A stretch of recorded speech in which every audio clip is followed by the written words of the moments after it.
Organisée par la Fédération internationale du diabète en sigle FID et soutenue par l'Organisation mondiale de la santé, l'OMS, la Journée mondiale du diabète, célébrée le 14 novembre de chaque année, demeure la plus importante campagne de sensibilisation du diabète au niveau mondial.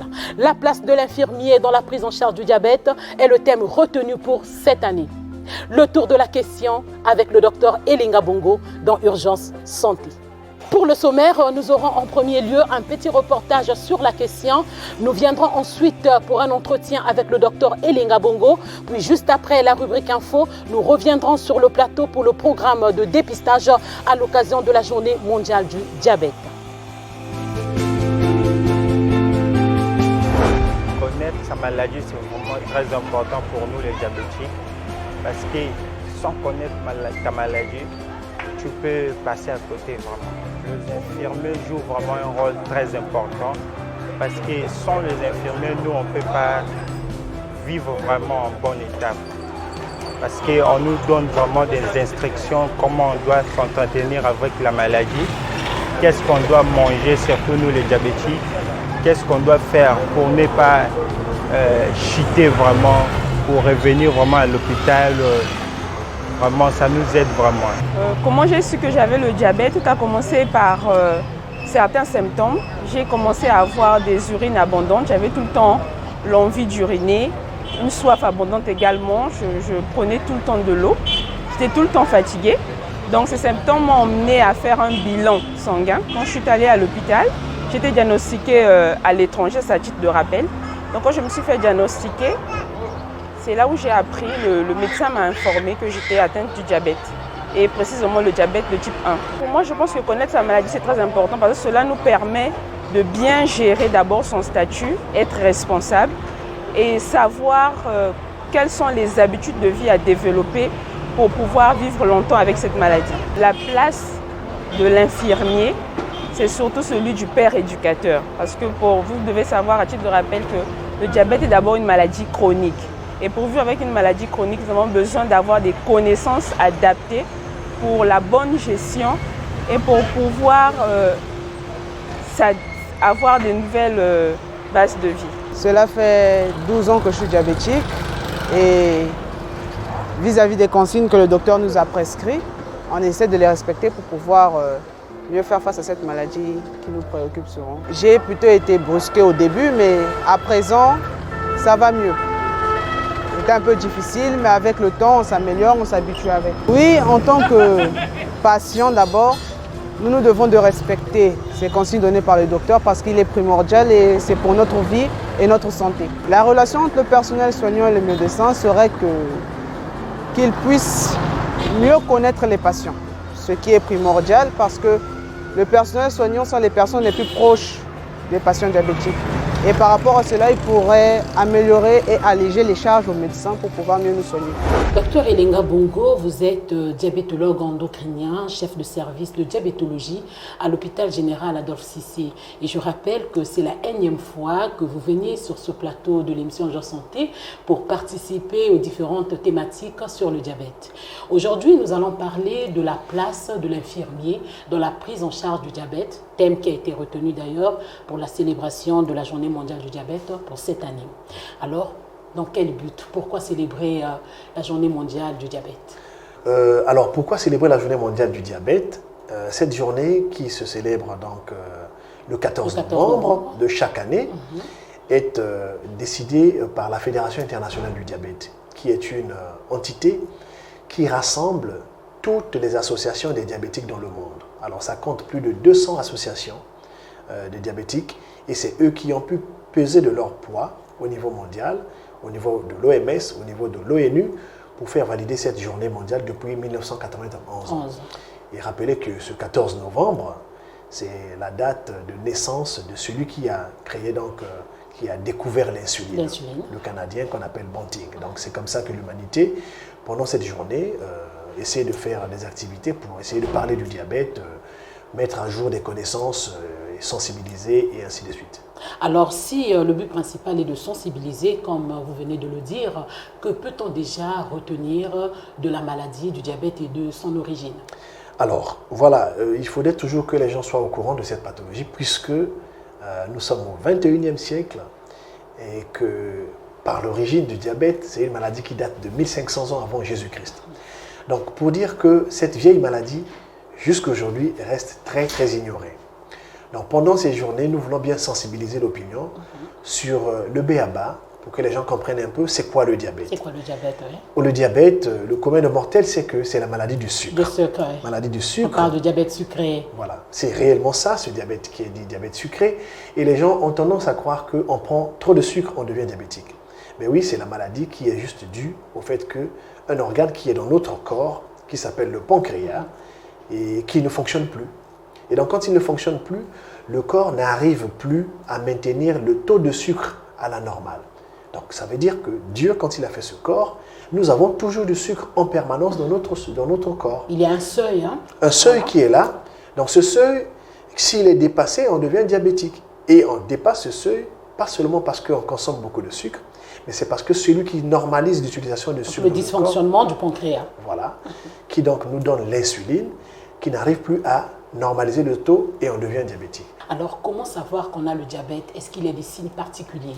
Alors, le diabète, oui, on doit toujours bien faire pour rappeler aux gens que les signes simples du diabète, ouais. C'est on pisse beaucoup, on boit beaucoup d'eau, on perd du poids et on mange parfois beaucoup. On est fatigué. Alors ça, c'est les signes classiques. Donc, on parle de la polyurie, de la polydipsie, de l'amaigrissement et de la polyphagie. Maintenant, on peut avoir d'autres signes un peu évocateurs, c'est-à-dire qui peuvent dire que, bon, est-ce que ce n'est pas le diabète? Eh bien, on peut avoir un flou visuel. On peut avoir chez une femme des notions de prurite génitale. Elle se gratte au niveau génital. Ça peut dire des infections mycosiques à répétition. D'autre part, on peut avoir une plaie qui traîne depuis longtemps, qui peut faire évoquer un diabète. Il ne guérit pas. Et voilà, devant tout ce contexte, c'est faire une glycémie. Donc la glycémie reste le déterminant pour dire il y a diabète ou pas. Et dire encore qu'il y a des gens qui peuvent avoir ce diabète sans aucun symptôme. D'où la notion de dépistage. Donc le diabète peut, chez certaines personnes, être asymptomatique. Voilà, voilà. S'il est asymptomatique, c'est nécessaire que les gens arrivent chez nous à l'hôpital, dans les labos, pour faire la glycémie, pour savoir est-ce que je suis diabétique ou pas. Parce que le seuil est connu, la norme. Dès que vous dépassez cette norme, si elle n'est pas franchement élevée, vous pouvez ou ne pas avoir des symptômes. Et cette norme est de combien, docteur? Alors la norme de la glycémie, du taux de sucre dans le sang, c'est de 0,70 jusqu'à 1,10. Ça, c'est la normale. 0,70 à 1,10. Voilà. Et si vous dépassez 1,26 à jeun et qu'on le fait à 2 reprises, vous êtes diabétique. C'est-à-dire que sans manger. Voilà. Et si vous avez mangé, on le fait à n'importe quel moment de la journée, vous dépassez 2 grammes de glycémie, vous êtes diabétique. Donc à un certain moment, on peut avoir le diabète sans symptômes. Et à un certain moment, si la glycémie est franchement élevée, on a des signes. On a des signes. Voilà. Alors, revenons sur le fait de pisser, on pisse beaucoup. Peut-on connaître le nombre de fois? Est-ce que c'est la nuit? Est-ce que c'est en journée? Alors, très souvent, les gens vont avoir des signes qui peuvent prédominer de nuit comme de jour, mais on pisse plus fréquemment qu'avant.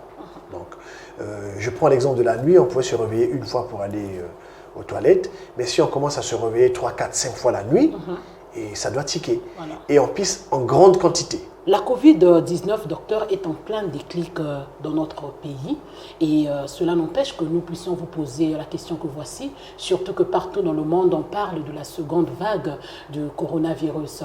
Alors, pourquoi le diabète est considéré comme facteur de risque chez les personnes atteintes de Covid-19? Alors, merci pour la question. C'est une question d'actualité puisque nous parlons du diabète et qu'il y a un lien aujourd'hui, si on faisait des enquêtes partout dans le monde, par exemple, entre les gens qui sont décédés de cette pathologie de Covid-19, nombreux sont des diabétiques. Donc, le diabète fait que la maladie de Covid-19 s'aggrave. Donc, on va dire comme ceci. Le diabétique n'est pas à plus de risque de choper la Covid-19 que le non-diabétique. Non. Tous nous sommes exposés. Voilà. Tous on est exposés parce que c'est une maladie respiratoire et tout. Mais si le diabétique est atteint de la Covid-19, il est à risque de gravité que le non-diabétique. Donc il y a accélération à son niveau. Alors le problème c'est que l'hyperglycémie est un facteur qui affaiblit le système immunitaire. Donc le système de défense du corps du diabétique est à diminuer à cause de la glycémie. Donc ce n'est pas que la Covid-19, toutes les infections d'ailleurs. Donc le diabète en tant que tel peut faire que toute infection minime peut devenir grave. Si et seulement si on a ce diabète qui est déséquilibré. Donc si on avait 2-3 grammes de glycémie, si l'infection rentre, l'infection va vite se propager. D'autre part, quand cette infection va rentrer, il va aussi perturber le diabète. Donc ça fait un cercle vicieux. Le diabète bouscule l'infection, ou bien aide l'infection à se propager, et l'infection bouscule le diabète. Bouscule le diabète. Donc du coup, quand on est en face d'un cas de diabète, c'est là où ça devient des patients à risque, à haut risque. Alors, nous revenons sur notre thème qui est la place de l'infirmier dans la prise en charge du diabète. Docteur Elenga, quel est ce rôle? Alors, je suis depuis plus de 10 ans membre d'une association qu'on appelle Diab Action Congo. Et dans le cadre de cette association, nous avons sillonné tout le pays. Tout le pays à former le personnel des centres de santé intégrés, des hôpitaux de base. Et la majeure partie des gens que nous avons formés à la prise en charge du diabète, il s'agissait essentiellement des agents de santé, des paramédicaux comme on les appelle, l'infirmier, l'agent de technique de santé et les assistants. Donc, pour dire que la prise en charge du diabète comme pathologie fréquente en termes d'hospitalisation, en termes d'admission dans les hôpitaux, ne pouvait pas se focaliser que sur le médecin. Encore, on va dire sur le médecin spécialiste. Il y en a combien à Pointe-Noire? Nous ne sommes que 2 aujourd'hui. 2. Donc 2 spécialistes ne pouvaient pas prendre tous les malades en charge, s'ils ne sont pas accompagnés des infirmiers, des paramédicaux. Donc du coup, la place de l'infirmier ou de l'infirmière dans la prise en charge du diabète est très très importante. Elle est très importante, d'où cette journée qui a pour intituler la place de l'infirmier dans la prise en charge du diabète au niveau mondial, nous permet aujourd'hui de mettre en valeur ces agents que nous avons souvent tendance à négliger. Moi, je prends l'exemple de mon propre service qui existe aujourd'hui, voilà, 10 ans. Nous allons célébrer le 10e anniversaire du service de diabétologie de mon hôpital. Et en arrivant, j'ai dû m'appuyer sur ces infirmiers et infirmières. Et ce n'est pas juste parce qu'elles ont les blouses blanches qu'on croit qu'elles ont des compétences. Non, il fallait leur transmettre ces compétences. Donc, il fallait les former. Parce que s'il fallait s'attendre à ce que tout coma soit géré par le médecin que je suis, je ne devais peut-être pas dormir 24 sur 24 parce qu'on devait toujours m'appeler pour gérer ces cas.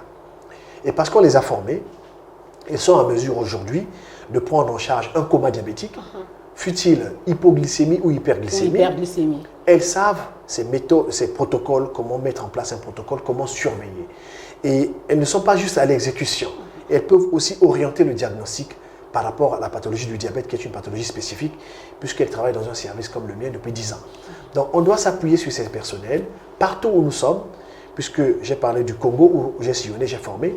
Et je peux dire que des gens que j'ai formés au Congo, des médecins, il y en avait beaucoup, mais le meilleur à qui je donne une palme d'or en termes de gestion du registre des diabétiques de son département ou de son hôpital, c'est un assistant sanitaire. Ce n'est pas un médecin. Ce n'est pas un médecin. Donc, il a été bien formé. Il a mis en place très bien les protocoles de dépistage, de suivi. Et il avait un beau listing de ces malades. Quand je descendais dans ce département, ce monsieur m'a émerveillé quand il a ressorti tous les malades bien suivis avec poids, taille, tension, âge, sexe et le médicament qu'il a prescrit. Ça m'a émerveillé. Ce n'est pas un médecin. Donc, comme pour dire, aujourd'hui, nous sommes en ville, on s'affaiblit souvent. Parce qu'en ville, nos services, on a des médecins.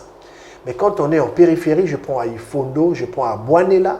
J'ai eu à former une infirmière de Bouanella, qui est le district de la Likwala, qui n'avait pas de réseau téléphonique. Donc, elle ne peut pas appeler le médecin d'Ifondo ou de Pointe-Noire pour dire « j'ai un cas ici ». J'ai un cas ici, comment gérer? Elle doit être à mesure de prendre en charge. Donc, on leur a doté des appareils à glycémie, ils pouvaient dépister le diabète et mettre en place un protocole de suivi. Donc, la place de l'infirmier ou de l'infirmière dans la prise en charge du diabète, c'est comme la fondation quand on bâtit une maison. Et donc, nous voulons nous appuyer sur ça pour essayer de voir comment est-ce qu'on peut remettre en valeur ces gens qui ne se négligent pas. Je reçois souvent les stagiaires de Lukabu qui viennent en stage dans mon service. J'ai eu déjà même la chance d'enseigner comme vacataire à Lukabu. Et je leur ai dit, ne vous négligez pas, parce que vous êtes très important. Et sachez que si vous avez des compétences et des connaissances, quand vous êtes sur le terrain, vous êtes des gens qui nous aident à mieux travailler. Et donc, nous sommes là dans une équipe qui est toute une chaîne avec plusieurs maillons.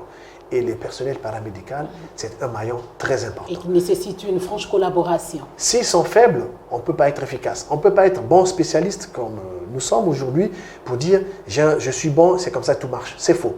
Si ça marche bien dans nos services, c'est parce que nous avons des collaborateurs et collaboratrices qui sont des infirmiers et infirmières. Parce qu'un doigt tout seul ne peut pas laver toute la face. Absolument pas. Donc cette chaîne, je pense même que certains malades qui ont séjourné dans nos services peuvent en témoigner. Ils disent, écoutez, on a été là-bas, on a été bien soignés. Alors docteur, on va aller un peu dans les détails. De façon concrète, qu'est-ce qui se passe dans cette prise en charge? Est-ce que dans un premier temps, on explique au malade sa maladie? Qu'est-ce qui se passe de façon concrète? Quand un malade arrive par exemple par hasard, ou bien il était orienté, écoute, tu as une glycémie élevée, va au service de diabétologie. Il est reçu par un paramédical, une infirmière qui connaît les réflexes. Devant une glycémie, qu'est-ce qu'il faut faire? Devant la glycémie, il faut toujours faire une bandelette urinaire parce qu'il faut savoir est-ce qu'il y a une forme de gravité ou pas. Et quand elle a fait ses paramètres, elle a pris la tension et tout, elle oriente chez le médecin. Donc ça veut dire que c'est la porte d'entrée, le paramédical. Voilà. Après, nous avons une équipe bien faite, des infirmières qui connaissent des notions en termes d'éducation du malade. Éducation en termes d'exécution des soins, puisque nos malades, ils sont autonomes. Ils savent comment prendre leurs soins, comment se piquer par exemple, comment prélever la glycémie. Et ça, c'est l'infirmière qui fait ça, même si le médecin a donné un briefing de façon générale, mais l'infirmière peut expliquer réellement où est-ce qu'il faut piquer. Les accompagnements en termes même de notions d'alimentation, certaines infirmières à qui j'ai confié le rôle d'infirmière éducatrice qui connaissent au moins comment s'orienter devant une hypoglycémie, à part aussi la diététicienne que nous avons qui peut aussi bien expliquer l'alimentation, mais les infirmières connaissent bien ces notions-là. Donc ces personnes, quand ils viennent de nos services, nous travaillons en collaboration, qu'il y a notion d'éducation, rassurer le malade, parce que ce n'est pas facile de dire à quelqu'un vous avez une glycémie, c'est une maladie chronique qui ne finit pas. Ah oui, hein, surtout qu'à première vue, le diabète fait peur. Hein. Absolument. Et donc, du coup, on n'est plus dans la notion où l'infirmier ou l'infirmière, dès qu'il voyait une glycémie à 4 grammes, on en a reçu à 9 grammes. Wow, 9 grammes. Elle crie, elle panique. Chez nous, ça ne se passe pas comme ça. Wow. La glycémie à 9 grammes, ils savent qu'on va la gérer, ça peut baisser. Donc, du coup, ces personnels-là, qu'on a tendance souvent à minimiser, c'est des gens qui ont des connaissances, qui ont des compétences et qui nous aident réellement dans cette chaîne de prise en charge. Et pendant ces moments d'éducation, comment est-ce que ça se passe avec les malades? Est-ce qu'ils sont coopérants? Est-ce qu'ils participent? Parce que comme nous l'avons dit, le diabète, c'est une maladie qui fait peur. Il y a d'autres qui sont crispés, il y a d'autres qui sont stressés. Est-ce que la coopération, elle est bonne? Alors, je pense que, voilà déjà 10 ans d'expérience pour notre service. On peut dire qu'on a, dans la plupart des cas, la confiance dans nos malades. Et moi, tout ce que je dis souvent à nos patients, c'est on ne voudrait pas abuser de votre confiance. Ça, c'est le plus important.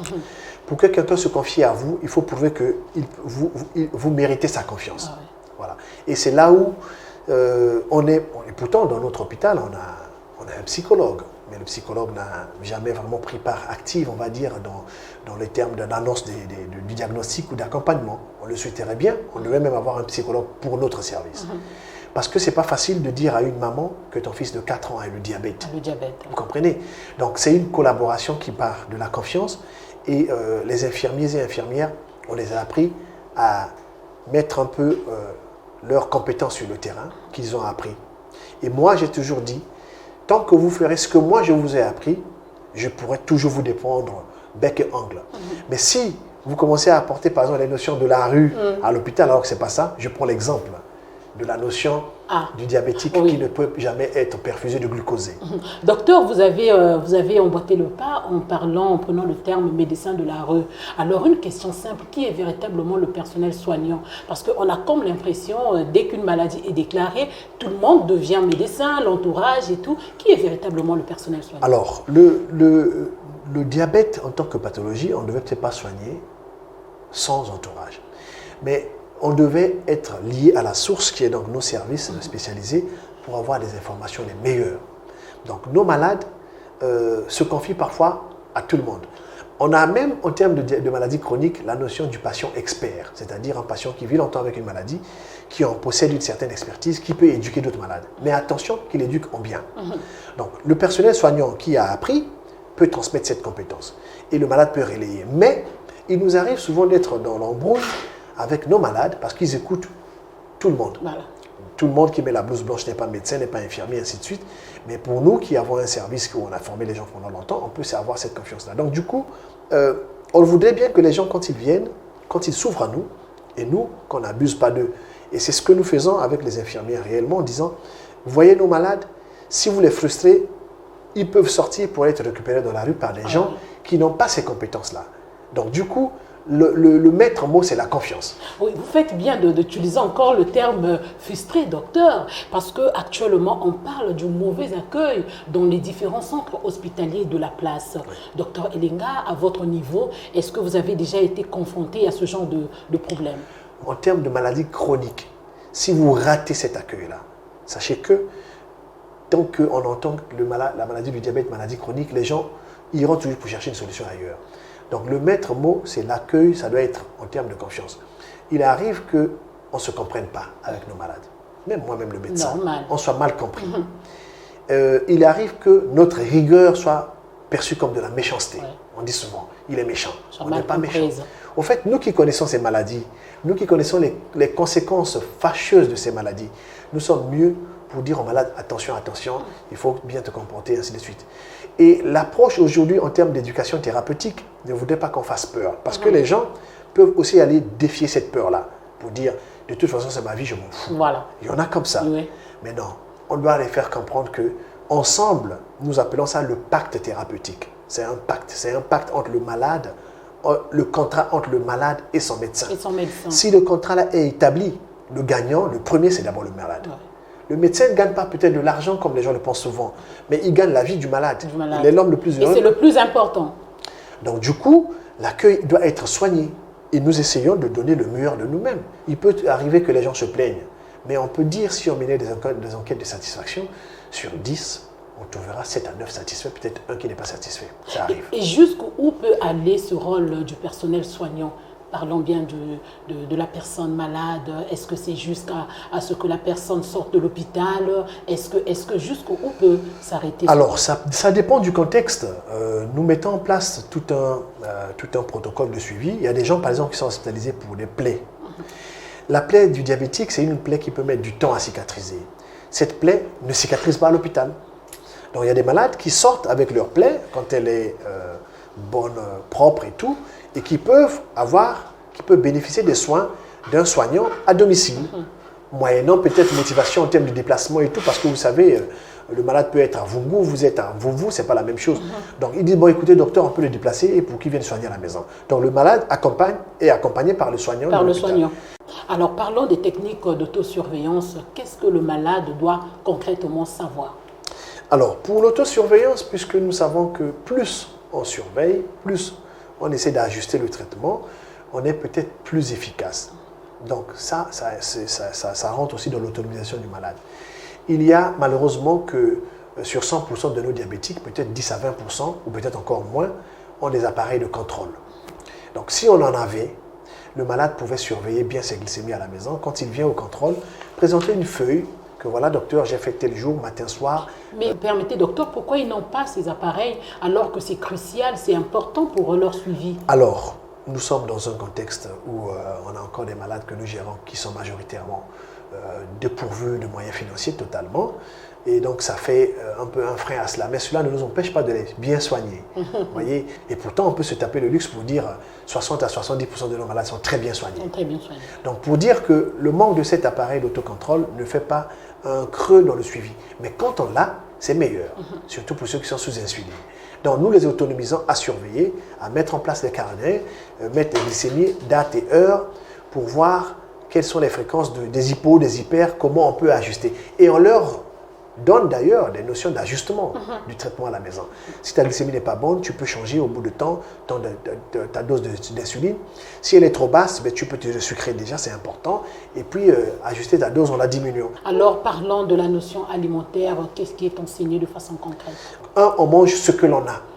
Ça c'est 1. 2, c'est votre poche aussi. Et 3, soyez simple. Nous avions une cuisine très riche en fibres, des légumes, de foumbu, les moussoso, tout ça. On en mange, c'est bien. plus on mange des légumes, le sakasaka c'est bien. On a dit que le diabétique n'en mange pas. Je ne sais pas pourquoi. Ce que l'on dit, c'est que le sakasaka, il est peut-être ce que nous faisons traditionnellement, beaucoup de graisse, c'est pas trop, on met un peu moins.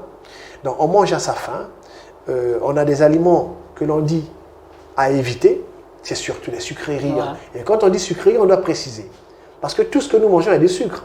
Mais si vous mettez le fruit dans les sucreries, vous gâtez. Le fruit, il est mangé en dessert, c'est bien. Et on dit, le sucrerie, si vous consommez du sucre ordinaire, c'est pas bon. Si vous consommez des jus, c'est pas bon. Vous êtes friand des confiseries, tout ça, c'est pas bon. Mais sinon, on peut manger son fruit en dessert, c'est pas interdit. À des portions bien connues. Voilà, un fruit après un repas, c'est pas interdit. On dit non, mais les diabétiques doivent consommer le pamplemousse parce que c'est amer, mais c'est faux. Donc vous voyez, c'est des règles d'hygiène simples, des règles alimentaires qui sont simples. Toutes simples. Mangez simplement, ne compliquez pas, mangez ce que vous avez. Si c'était le manioc, vous mangerez toujours le manioc, mais revoyez la quantité. Mais mangez beaucoup de légumes, c'est très important. Et on fait du sport après aussi. Nous allons passer au programme de dépistage qui sera donc initié à l'occasion de la célébration de la journée mondiale. Mais avant tout, je vous propose cette rubrique info. De bonnes habitudes pour combattre le diabète. Maintenir une alimentation équilibrée, variée, peut réduire à elle seule 90% du risque d'atteindre du diabète. Les règles de la prévention du diabète exigent une baisse des aliments riches en sucre, riches en calories.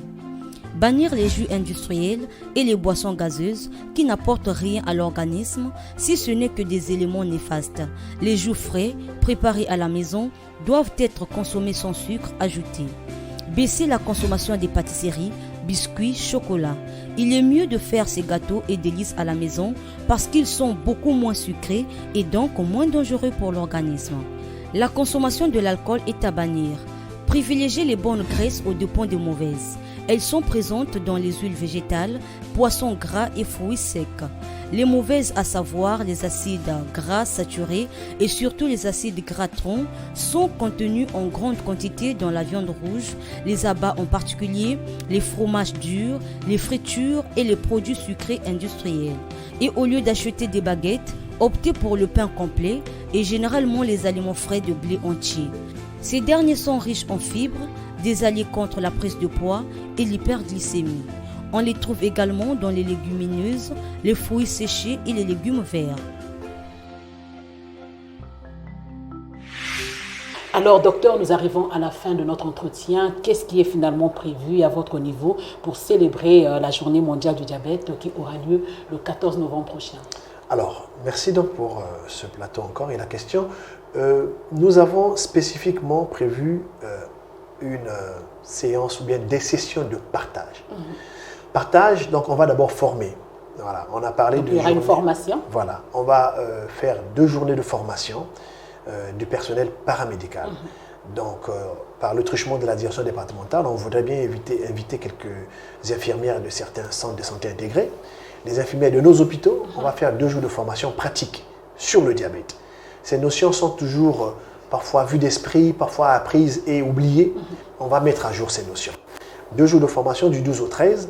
La journée du 14, on aura encore une autre réunion spécifique peut-être par rapport aux pieds diabétiques.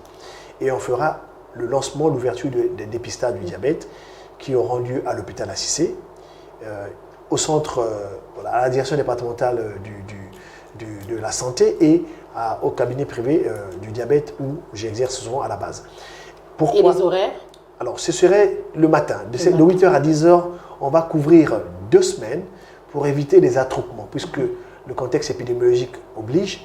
Nous n'allons pas faire des dépistages comme on le faisait sur des places publiques au rond-point où il y avait beaucoup de gens. Les cas sanitaires courants. Voilà, on va faire que les gens viennent à compte-gouttes, mais pendant 2 semaines, vous venez librement, que je viens pour le dépistage. Les gens qui ne sont pas connus diabétiques, qui veulent faire leur glycémie, le plateau leur sera donné gratuitement pour faire pendant 2 semaines, du 14 au 28, dans le service de diabétologie à Assissé, à la direction départementale, de 8h à 10h, tous les jours, du 14 au 28 et au cabinet spécialisé de diabétologie à la base. Alors, les formations auront lieu où? La formation aura lieu dans la salle de formation de l'hôpital général Adolphe Cicéa, de Pointe-Noire.